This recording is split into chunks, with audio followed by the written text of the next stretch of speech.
નવસારી જિલ્લામાં પડેલા ભારે વરસાદના કારણે સ્થિતિ અત્યંત ખરાબ જોવા મળી છે। પૂર્ણા નદી પોતાની જળસપાટી વટાવીને 30 ફૂટ ઉપર વહી રહી છે। શહેરભરમાં 40% વધુ વિસ્તાર પૂરની ચપેટમાં આવી ગયા છે।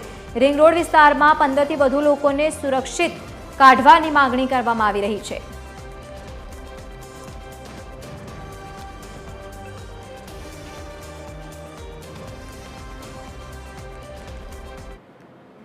પૂર્ણા નદી કે જેની ભયજનક સપાટી 23 ફૂટની છે એ છેલ્લા લગભગ 30 કલાકથી 30 ફૂટની ઉપરની સપાટીથી વહી રહી છે।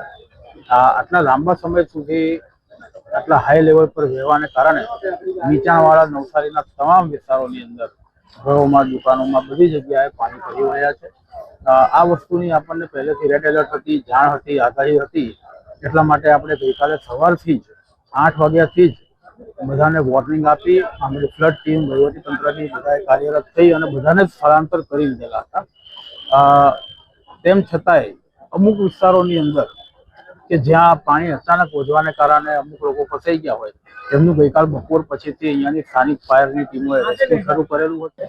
નવસારી શહેરમાં હવે પૂરની પરિસ્થિતિ વિકટ બનતી જાય છે, કારણ કે છેલ્લા 24 કલાકથી નીચાણવાળા વિસ્તારોમાં પૂરના પાણી ના ઓસરવાના કારણે નીચાણવાળા વિસ્તારો છે તે બેટમાં ફેરવાયા છે અને અનેક લોકો નીચાણવાળા વિસ્તારમાં ફસાયા છે। ત્યારે આ લોકોને સુરક્ષિત રીતે બહાર કાઢવા માટે તંત્ર દ્વારા એનડીઆરએફ ની ટીમ અને એક સેનાની ટીમને મેદાને ઉતારવામાં આવી છે।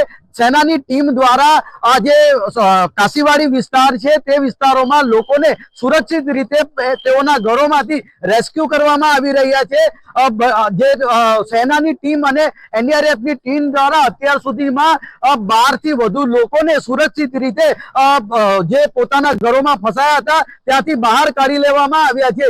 હાલ તો જો વાત કરવામાં આવે તો લોકો અહીં છેલ્લા 24 કલાકથી ઘરમાં રહેવા માટે મજબૂર બન્યા છે, કારણ કે પૂરના પાણી ના ઓસરવાના કારણે તેઓની પરિસ્થિતિ વિકટ બની છે। ત્યારે જે લોકો છે તે પોતે હવે બહાર આવવા માંગતા હોય તેથી તંત્ર દ્વારા આ વ્યવસ્થા ગોઠવવામાં આવી છે, કારણ કે છેલ્લા 24 કલાકથી જે પ્રમાણે પૂરના પાણી જે ઓસરતા નથી તેને લઈને લોકોની પરિસ્થિતિ વિકટ બની છે। હાલ તો વરસાદનું જોર ઘટ્યું છે, પરંતુ આ પૂરના પાણી છે તે ઓસરવાનું નામ ન લેતા લોકોનું જે જીવન છે તે મુશ્કેલીમાં મુકાયું છે। પરિમલ મકવાણા, TV13 ગુજરાતી, નવસારી।